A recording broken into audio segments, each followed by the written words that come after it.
बिस्मिल्लाहिर्रहमानिर्रहीम। अस्सलाम वालेकुम स्टूडेंट्स, वेलकम बैक।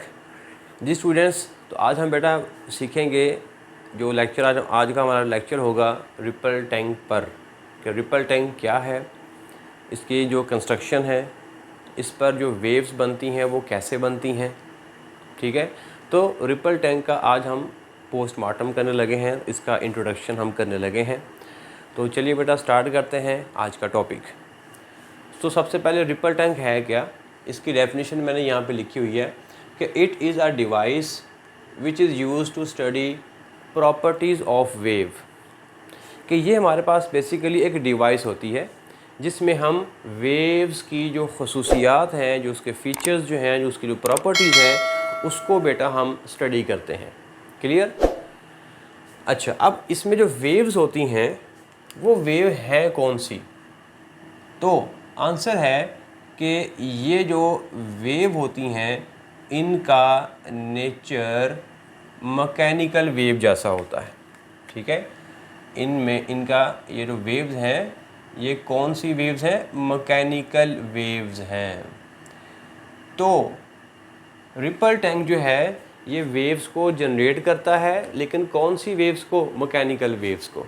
और मैकेनिकल वेव्स की कौन सी टाइप को, मतलब इसमें कौन सी एग्जांपल है मैकेनिकल वेव की? तो बहुत सारी हमने एग्जांपल पढ़ी थी ना, उसमें जो वाटर वेव्स हैं ये रिपल टैंक प्रोड्यूस करता है। सो वाटर वेव्स जो हैं वो मैकेनिकल वेव्स हैं। तो वाटर वेव्स को प्रोड्यूस करते हुए जो वेव्स की जो प्रॉपर्टीज़ हैं उनको यहाँ पर स्टडी किया जाता है। क्लियर?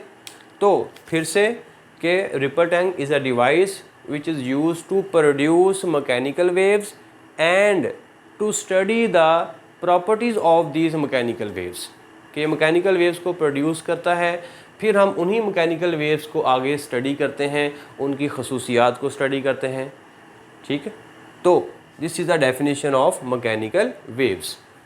अच्छा, उसके बाद अब हम बात करते हैं इसकी जो कंस्ट्रक्शन है, इसके जो कंपोनेंट्स हैं उसके बारे में।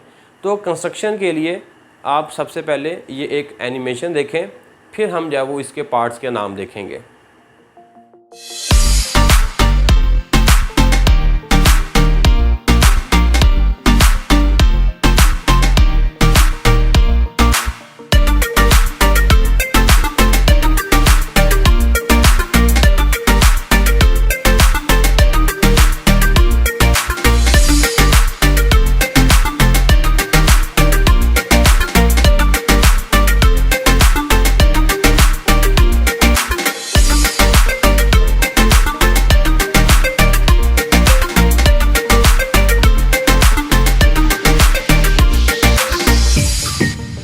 जी बच्चों, तो आपने एनिमेशन देखा और अब आपको थोड़ा सा आइडिया हो गया है कि ये जो रिपल टैंक है ये दिखने में कैसा होगा, इसके जो कंपोनेंट्स हैं वो किस तरह के होंगे।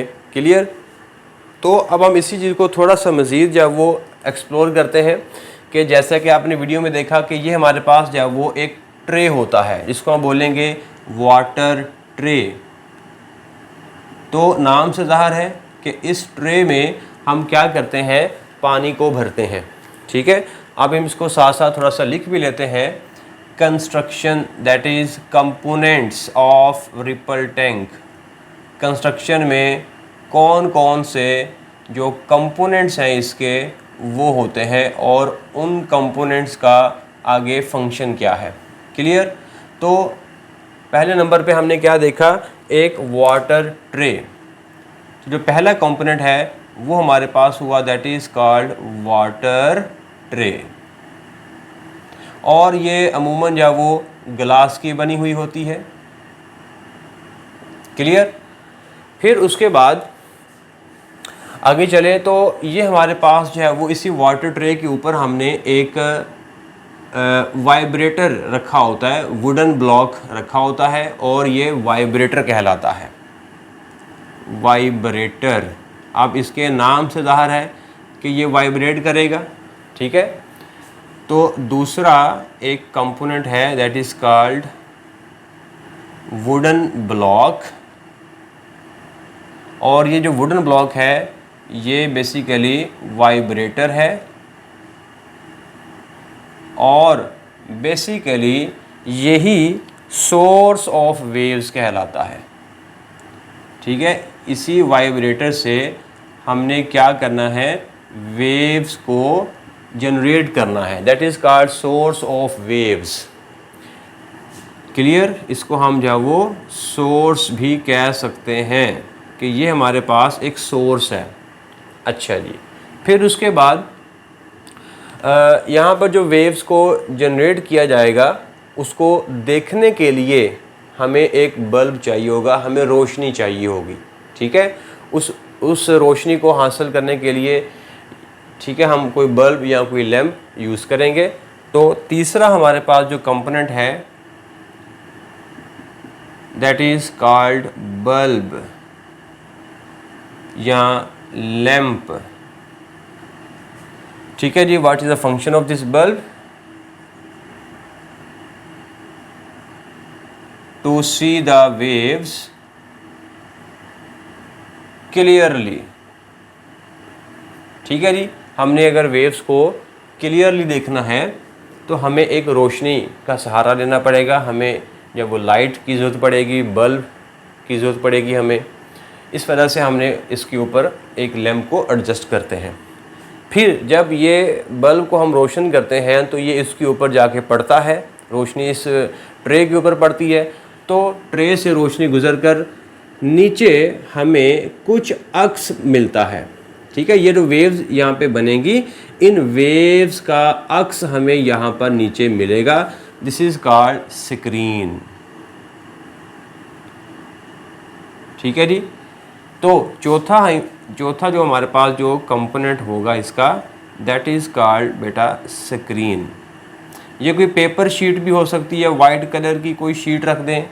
ठीक है, पेपर शीट हो सकती है, या आप दीवार पे इसको बना सकते हैं। यानी कि जहाँ पर हमने इमेज को हासिल करना, इन वेव्स को देखना है, प्रोजेक्टर पे हम इसको देख सकते हैं, किसी दीवार के ऊपर हम वेव्स को इनका अक्स बना सकते हैं, या ज़मीन के ऊपर कोई वाइट कलर की शीट बिछाकर वहाँ पर हम जब वो इनको देख सकते हैं, अक्स इनका देख सकते हैं। दैट इज़ कॉल्ड स्क्रीन, जहाँ पे हमने इन वेव्स को आउटपुट के तौर पर देखना है। क्लियर, तो ये हमारे पास कहलाती हैं स्क्रीन। और ये जो मैंने स्क्रीन के ऊपर लाइंस को ड्रा किया हुआ है, ये वही लाइंस हैं जो कि बेसिकली इस वाटर ट्रे के अंदर ये जो वेव्स जनरेट हो रही हैं, वो वेव्स जो है वो हमें इन लाइंस की शक्ल में दिखाई देती हैं। अब वो कैसे लाइन की शक्ल में दिखाई देती हैं वो भी हम आगे डिस्कस करेंगे। तो फ़िलहाल ये जो लाइंस हैं ये कहलाती हैं बेटा वाटर वेव्स। वाटर वेव्स जी, यहाँ तक हो clear? That is called water waves. Okay, तो ये इसकी कंस्ट्रक्शन थी और इसके मुख्तलिफ कंपोनेंट्स हैं। कौन सा कंपोनेंट क्या काम करता है, क्या उसका किरदार है इस रिपल टैंक के अंदर, वो हमने देखा और आपने वीडियो के अंदर भी आपने उसको देखा। ओके, अब अगली जो चीज़ है, एक इम्पोर्टेंट आपको बात याद रखनी है कि पानी की जो सरफेस है उसके ऊपर अगर हमने वेव्स को जनरेट करना है तो वो वेव्स जो है वो कई जो है वो शेप की हो सकती है। जैसे मिसाल के तौर पर, जैसे अगर आप टब के अंदर पानी को लें और उसके सेंटर में आप पेंसिल की मदद से पेंसिल की नोक को ऐसे बार बार डिप करें तो पानी की सरफेस के ऊपर वो डिस्टर्बेंस पैदा होगा, वेव्स पैदा होगा। उन वेव्स की शक्ल को अगर आप देखें तो उन वेव्स की जो शेप होती है, जो शक्ल होती है, वो सर्कुलर फॉर्म में होती है। क्लियर, आप किसी तालाब के अंदर पत्थर को ऐसे फेंकें तो आपको बड़ी बड़ी सी बड़े बड़े सर्कल आपको जब वो दिखाई देंगे, that is water waves in the form of circular. तो ये सर्कुलर शेप कैसे बनी है कि जब आपने पेंसिल को उसके अंदर डिप किया तो पेंसिल की जो नोक थी वो बिल्कुल बारीक सी थी। ठीक है, बारीक उसकी नोक थी, दैट इज़ पॉइंट के जैसी उसकी नोक थी। तो जब आपने उसको डिप किया तो आपका जो सोर्स है वो मार्कर है, दैट इज़ पेंसिल है, पेंसिल की वो नोक है और वो नोक कैसी है, एक पॉइंट की शक्ल की है। तो आपने वेव्स को जनरेट किया एक पॉइंट सोर्स की मदद से, जिससे वेव कैसा बना, वेव की शक्ल कैसी बनी, उस वाटर की सरफेस के ऊपर सर्कुलर फॉर्म में बनी। ठीक है। यहाँ से एक बहुत ही इंपॉर्टेंट बात आपने याद रखनी है, shape of the water waves, shape of water waves. तो सबसे पहले इसकी जो शेप हो सकती है वो सर्कुलर फॉर्म में हो सकती है, जैसे कि हमने देखा वो कैसी हो सकती है, सर्कुलर शेप, सर्कुलर फॉर्म। लेकिन ये जो सर्कुलर फॉर्म है ये किस सोर्स से पैदा हुई है, वो पेंसिल के नोक से, दैट इज पॉइंट, ठीक है। उसकी जो नोक है वो पॉइंट की मानद है। तो पॉइंट सोर्स अगर है तो पॉइंट सोर्स से जो वेव्स जनरेट होंगी बेटा वो सर्कुलर फॉर्म में होंगी। यानी कि अगर वेव्स को जनरेट करने के लिए जो सोर्स है उसकी शेप कैसी है, पॉइंट शेप है, ठीक है जी, पॉइंट सोर्स। तो अगर आपका सोर्स पॉइंट सोर्स है तो उससे बनने वाली जो शेप होगी वेव्स की वो सर्कुलर शेप होगी, ठीक है। सर्कुलर शेप का जो सोर्स है वो कैसा होना चाहिए, पॉइंट सोर्स होना चाहिए। फिर दूसरी किस्म की वेव्स हमारे पास आती हैं, जैसे अगर मैं उसी टब के ऊपर जो कि पानी से भरा हुआ है, उसी पानी की सरफेस के ऊपर अगर मैं कुछ इस तरह का सोर्स इस्तेमाल करूँ, जैसे ये पैमाना है, तो पैमाने को ऐसे मैं पानी की सरफेस के ऊपर ऐसे बार बार डिप करता हूँ। जैसे पहले मैंने पानी पेंसिल को मैंने डिप किया था, अब मैं पेंसिल की बजाय मैं ऐसे एक लंबा सा एक रॉड, एक पैमाना सा मैं इसको ऐसे यूज़ करता हूँ और पानी को डिस्टर्ब करता हूँ, पानी की सरफेस के ऊपर वेव्स बनेंगी। अब की बार जो वेव्स बनेंगी उनकी शेप होगी इसके जैसी, ठीक है। जो सोर्स की शेप है उसी तरह की पानी की सरफेस के ऊपर वाटर वेव्स की शेप बनेगी। क्लियर। तो ये शेप कौन सा है, तो आंसर है ये शेप है एक लाइन की शक्ल में। तो ये सोर्स बनेगा लाइन सोर्स। तो इस लाइन सोर्स से जो वेव्स बनेंगी वो भी कैसी बनेंगी, लाइन की शक्ल में बनेंगी, स्ट्रेट वेव्स बनेंगी, दैट इज़ प्लेन वेव्स बनेंगी। तो दूसरी किस्म की जो वाटर वेव्स की शेप हो सकती है that is called line shape, ठीक है। या इसको आप स्ट्रेट शेप भी कह सकते हैं, स्ट्रेट लाइंस, स्ट्रेट लाइंस की शक्ल में, ठीक है जी। तो ये जो शेप है ये किस तरह के सोर्स से आपको मिलेगी, तो आंसर है ये वाला जो सोर्स होगा that should be line source, line की शक्ल में, जैसे कि पैमाना मैंने आपको बताया, ठीक है। अगर ये मार्कर है, इस मार्कर को अगर मैं पानी की सरफेस के ऊपर जब ऐसे डिप करता हूँ तो जो शेप इस मार्कर का होगा लाइन की शक्ल का, तो लाइन की शक्ल में जब आगे वेव्स प्रोड्यूस होंगी, लाइन शेप होंगी। Clear. So the shape of the water waves depending upon the shape of the source. If the source is point source then the shape of the circular shape of the water waves in the form of circular. If the shape of the source is a line source, then the shape of the water waves in the form of lines. Clear? अब अगर आप गौर से देखें ripple tank के ऊपर, तो ripple tank में जैसे कि आपने एनिमेशन में देखा, तो रिपल टैंक्स के ऊपर भी जो वेव्स बनती हैं वो लाइन की शक्ल में बनती हैं। क्यों? अगर आप इसके वाइब्रेटर की शेप को देखें तो वाइब्रेटर की शेप कैसी है, एक लाइन की शक्ल ही तो है, जैसे मैंने पैमाना आपको दिखाया था, ठीक है। तो ये पैमाना, ये जो वाइब्रेटर है, ये पानी की सरफेस के ऊपर ऐसे बार बार वाइब्रेट करेगा, तो पानी की सरफेस के ऊपर जो वेव जनरेट होंगी वो भी एक स्ट्रेट लाइंस की शक्ल में जनरेट होंगी, ठीक है। लाइंस की शेप का होगा वो वाटर वेव्स की शक्ल। हाँ जी, यहाँ तक बात बड़ा क्लियर हो गई। अच्छा जी, आगे चलते हैं। ये अभी आज के लेक्चर में ना हम थोड़ा सा इंट्रोडक्शन ही लेंगे, डिटेल के साथ हम इसका जो पार्ट 2 आएगा उसमें हम देखेंगे जाके प्रॉपर्टीज़ के बारे में। फ़िलहाल हम जब वो इसी का पोस्टमार्टम कर रहे हैं कि ये हमें क्या बताता है, इससे वेव्स कैसे बनती हैं, यही हमने डिस्कस करना है। ओके बेटा, आगे चलते हैं। तो ये हो गया हमारे पास बेटा इसके कंस्ट्रक्शन, उसके कंपोनेंट्स, और उसके बाद हमने देखा कि अगर जो सोर्स है वो किस शक्ल का हो तो वहाँ से जो वेव्स हैं वो किस शक्ल की जनरेट होंगी। तो पॉइंट सोर्स है, तो पॉइंट सोर्स जैसे आपने पत्थर पानी में फेंका, तो पत्थर पानी में फेंका तो आप ये दरमियान में पत्थर और ऐसे सर्कुलर फॉर्म में वेव्स बनेंगी। क्लियर? ये सेंटर में लगा लें तो ये आपके पास क्या है, ऐसे सर्कुलर फॉर्म में हर तरफ आपको वो वेव्स जो है वो फैलती हुई दिखाई देंगी। क्लियर? लेकिन अगर आपका जो सोर्स है वो लाइन सोर्स है, जैसे कि ये हमारे पास है लाइन सोर्स, ठीक है, एक लाइन की शक्ल में ये हमारे पास एक लाइन का सोर्स है, और इससे जो वेव जो जनरेट होंगी वो किस शक्ल की होंगी, वो ऐसे लाइन की शक्ल में होंगी, ऐसे। यही शेप को हमने यहाँ पर डिस्कस करने वाले हैं रिपल टैंक की शक्ल में। ठीक, क्लियर? तो ये वेव जो है वो ऐसे लाइन की शक्ल में प्रोड्यूस होंगी। ओके बेटा, यहाँ तक हो गया क्लियर? अब ये जो हमारे पास जो स्क्रीन है, ठीक है, अगर ये जो रिपल टैंक है, अगर इस रिपल टैंक को हम ऊपर से देखें तो हमारे पास एक रेक्टेंगुलर ट्रे बनेगी। ठीक है ना, ये वाटर ट्रे जो है वो ऐसे एक रेक्टेंगल फॉर्म में बनेगी। तो ये मैंने ये यहाँ पर बनाई हुई है कि अगर हम उस रिपल टैंक को अबव व्यू से देखते हैं, ऊपर से देखते हैं, तो हमें जो शेप है उस रिपल टैंक का ऊपर से ऐसे कुछ दिखाई देगा। क्लियर हुआ यहाँ तक? अच्छा, इसमें ये मैंने लाइंस आपको ड्रा की हैं। ये लाइंस हमें यहाँ पे दिखाई देती हैं स्क्रीन के ऊपर। जब हम उसको रोशनी की मदद से इस रिपल टैंक के ऊपर जो वेव्स को देखते हैं तो वो वेव्स हमें इस लाइन की शक्ल में दिखाई देती हैं।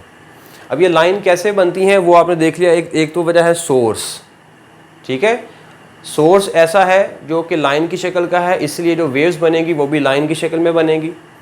अब अगली बात जो है वो आती है कि ये जो लाइंस हैं, ये लाइंस की कुछ ख़ास नौइयत होगी कि ये लाइंस हैं वो आपको कुछ ब्राइट और कुछ डार्क की शक्ल में दिखाई देंगी। अभी हम उसकी तरफ भी जाएंगे, वो कैसे बनती हैं डार्क लाइन और ब्राइट लाइन, ठीक है, उसको हम डिस्कस करेंगे।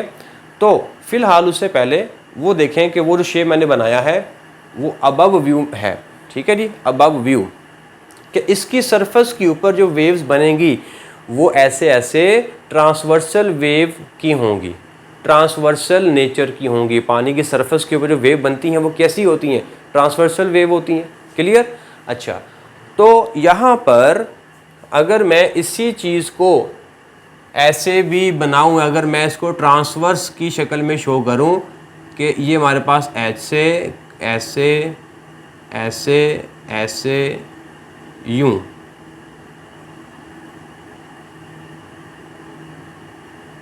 जी बेटा यहाँ तक होगा क्लियर?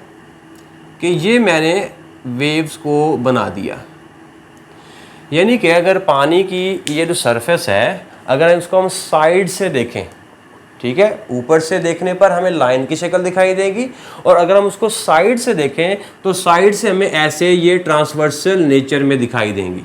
तो मैंने वो साथ ही ट्रांसवर्सल नेचर भी मैंने बना दिया। हाँ जी, यहाँ तक बात क्लियर हुई?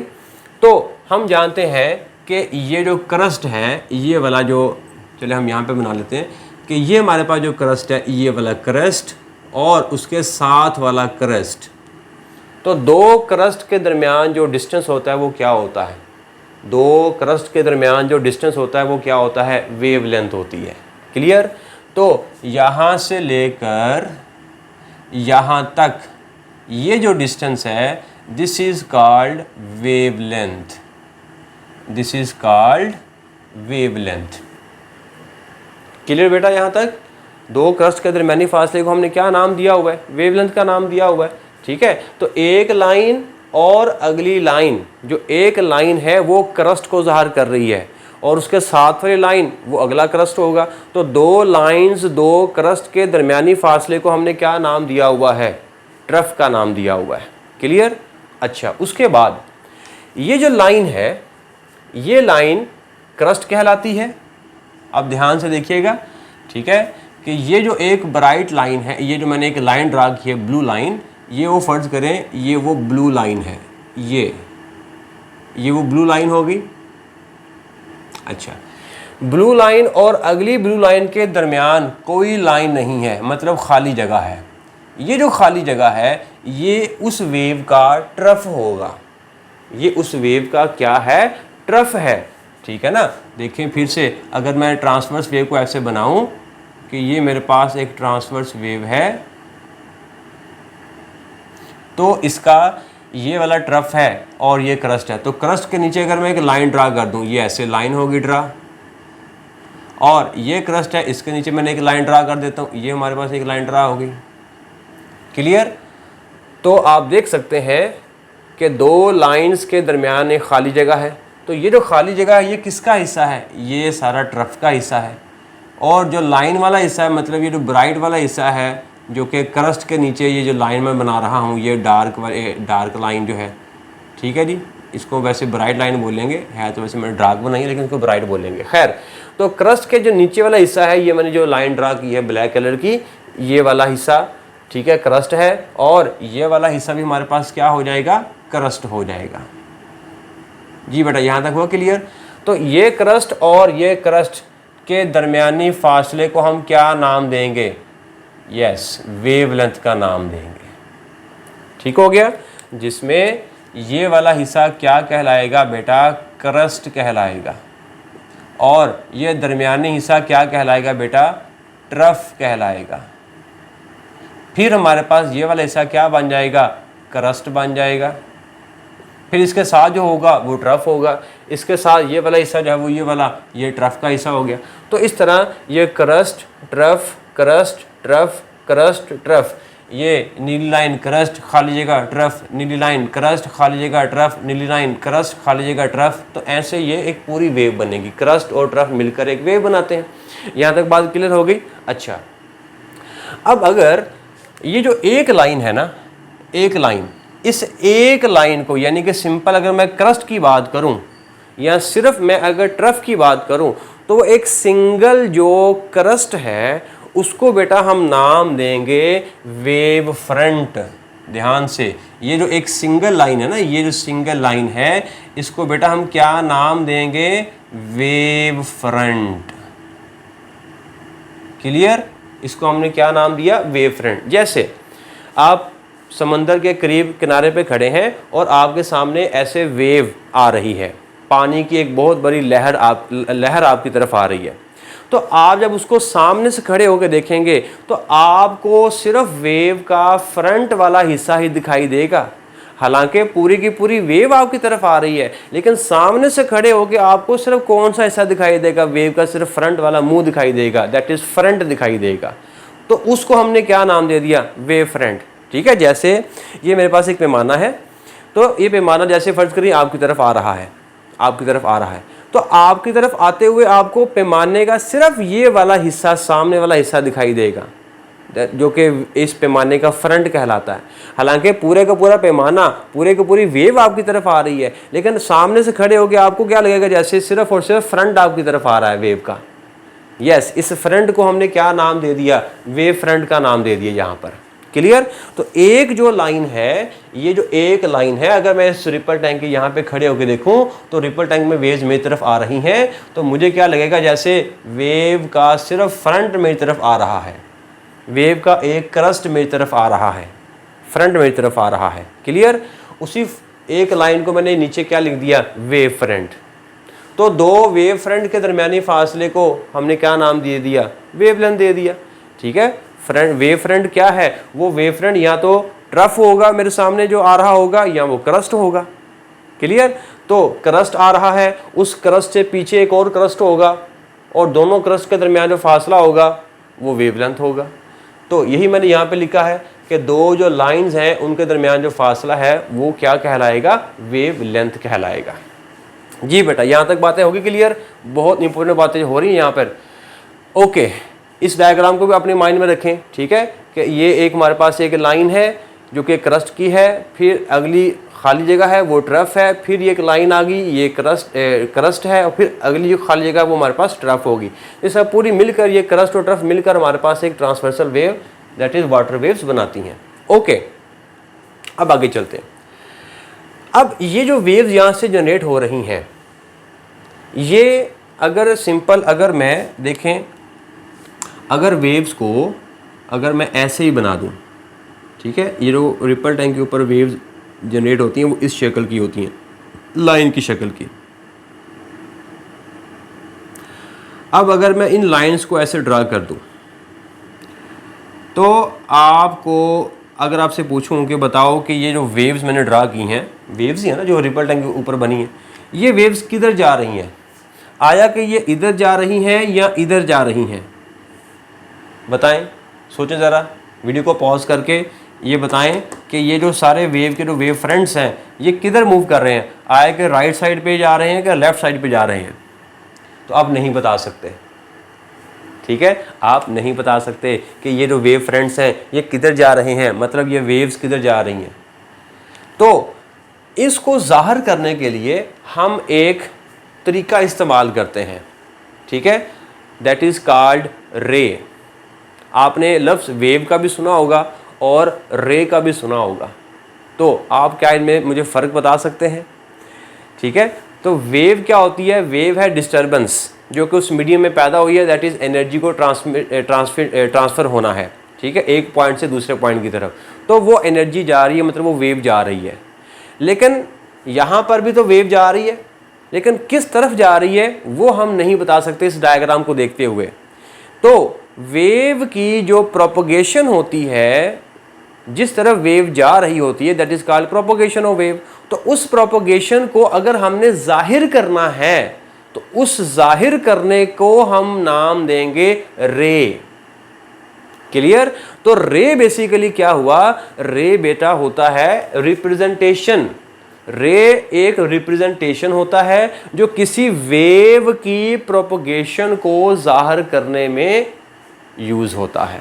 तो अब अगर इसी वेव को मुझे बताना है कि किधर मूव कर रही है तो मैं रे का सहारा लूंगा, रे की मदद से मैं बता दूंगा कि ये वेव किधर जा रही है। तो अगर मैंने जो रे है वो मैंने इस तरफ ड्रा कर दी, जैसे कि ये मैंने ड्रा कर दी रे, तो अब इसका मतलब ये है कि ये जो वेव फ्रंट्स हैं, ये जो वेव्स जा रही हैं, ये जा रही हैं राइट साइड पर। क्लियर? कैसे पता चला? इस रे को देखते हुए।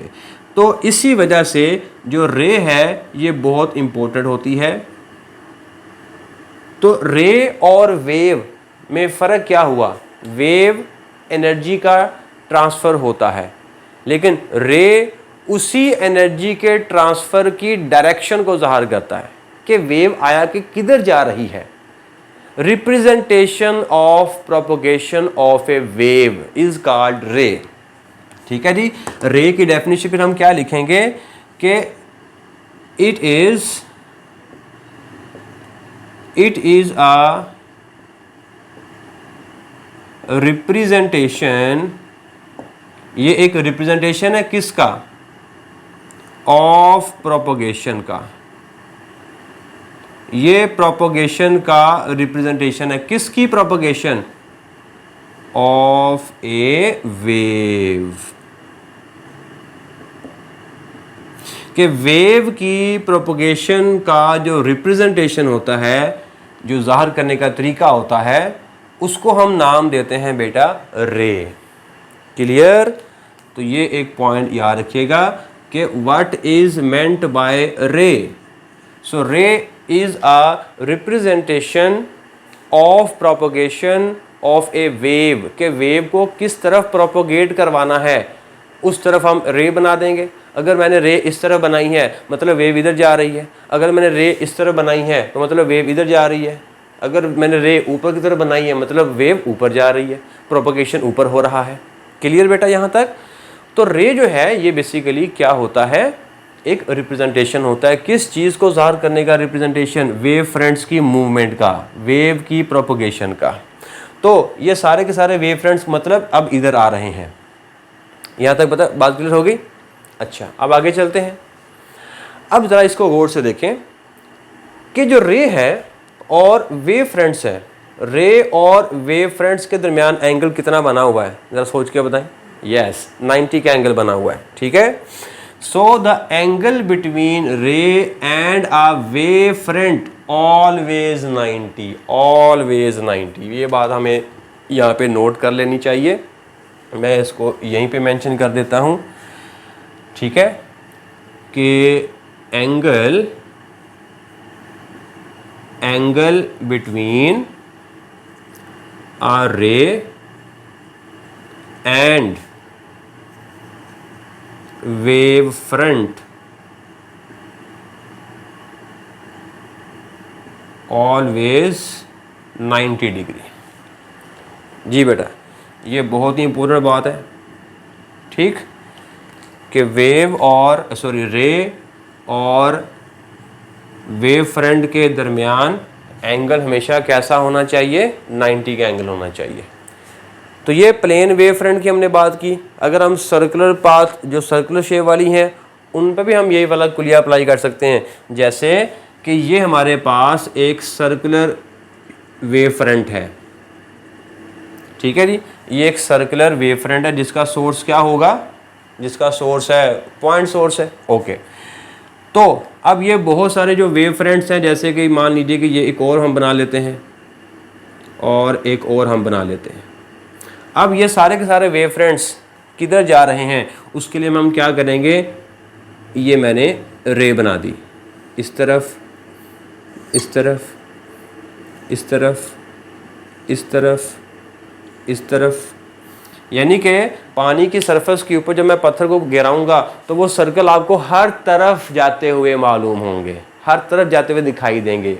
तो हर तरफ जाते हुए दिखाई देंगे, इसीलिए मैंने एरो हर तरफ दिखाई दिया, हर तरफ बनाया कि ये जो वेव फ्रंट्स हैं ये हर तरफ जा रहे हैं, हर तरफ इनका मूवमेंट हो रहा है।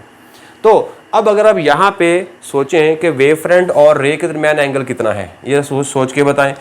अब अगर देखें ये वाला जो वेव फ्रंट है, यहाँ से ये रे को मैंने बनाया है, तो यहाँ से इस वेव फ्रंट का ये छोटा सा हिस्सा सोचें, छोटा सा हिस्सा सोचें, तो इस छोटे से हिस्से ने इस रे के साथ एंगल कैसा बनाया हुआ है, 90 का, ठीक है। सर्कल जो है उस सर्कल का छोटा सा पार्ट लें, छोटा सेगमेंट, उस छोटे से सेगमेंट से आप एक रे को गुजारें, तो वो जो रे है उस छोटे से सेगमेंट के साथ कैसा एंगल बनाएगी, 90 का एंगल बनाएगी, ठीक है। इसी तरह अगर ये जो है ये वाला छोटा सा सेगमेंट सोचें, यहाँ पर छोटा सा सेगमेंट, तो इस छोटे से सेगमेंट ने अगेन रे के साथ 90 का एंगल बनाया हुआ है।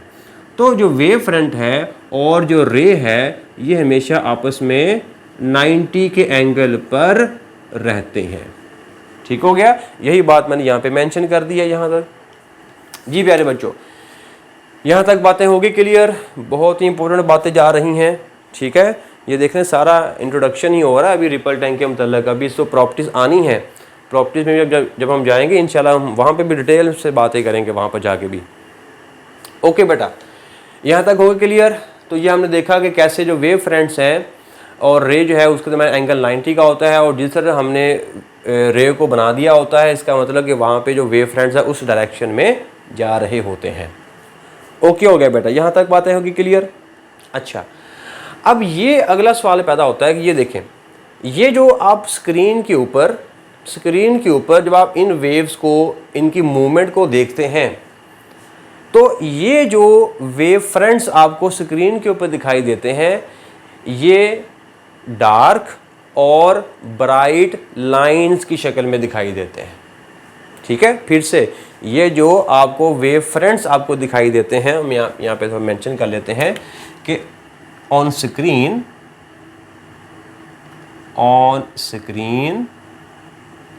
ठीक है। ये जो स्क्रीन मैंने बनाया हुआ है इसके ऊपर आपको जो वेव फ्रंट्स हैं, ये आपको एक ब्राइट लाइन और दरमियान में एक डार्क लाइन, ब्राइट लाइन और डार्क लाइन, ये इस तरह आपको लाइंस दिखाई देती हैं स्क्रीन के ऊपर। So on screen wave fronts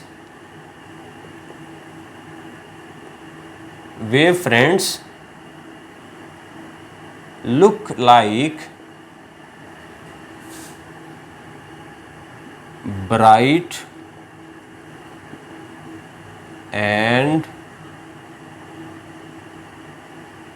dark lines, ठीक हो गया कि ये आपको ब्राइट और डार्क लाइंस की शक्ल में ये आपको वेव फ्रंट्स दिखाई देते हैं, ठीक हो गया। जो ब्राइट लाइन होगी यानी कि स्क्रीन के ऊपर ब्राइट लाइन का मतलब है कि एक जो डार्क लाइन होगी और उससे जो अगली जो डार्क लाइन होगी उसके जो दरमियान जो जगह होगी वो खाली होगी, वो जो खाली जगह होगी उसको बोलेंगे क्रस्ट, उसको बोलेंगे ब्राइट लाइन। क्लियर? तो जो ब्राइट लाइन है इसको हम नाम देंगे क्रस्ट का। क्या बेटा नाम देंगे? क्रस्ट का। और जो डार्क लाइन होगी उसको बेटा हम नाम देंगे ट्रफ का। क्लियर? तो जैसा कि आपने वीडियो में देखा, आप वीडियो में देख सकते हैं कि मैं उसके अंदर जब वो वेव्स को प्रोड्यूस कर रहा हूँ, है तो ये सर्कुलर फॉर्म में है, लेकिन अगर आप इस वीडियो को गौर से देखें तो आपको जो लाइंस दिखाई दे रही है ना उसके बॉटम पे, वो आपको ब्लैक मतलब कि डार्क लाइन दिखाई दे रही हैं। हर दो डार्क लाइन के दरमियान आपको सेंटर में एक खाली जगह दैट इज़ ब्राइट रीजन दिखाई दे रहा है। ठीक है? दो डार्क लाइन के दरमियान एक ब्राइट रीजन आपको दिखाई दे रहा है, खाली जगह दिखाई दे रही है। तो वो खाली जगह होगी वो ब्राइट फ्रिंज कहलाती है, और ब्राइट फ्रिंज के आसपास जो ब्लैक लाइंस हैं वो डार्क फ्रिंज कहलाती हैं। तो जो डार्क फ्रिंज है उसको हम ट्रफ का नाम दे देंगे, और जो खाली जगह है जो ब्राइट लाइट है उसको हम क्रस्ट का नाम दे देंगे। क्लियर बेटा यहाँ तक?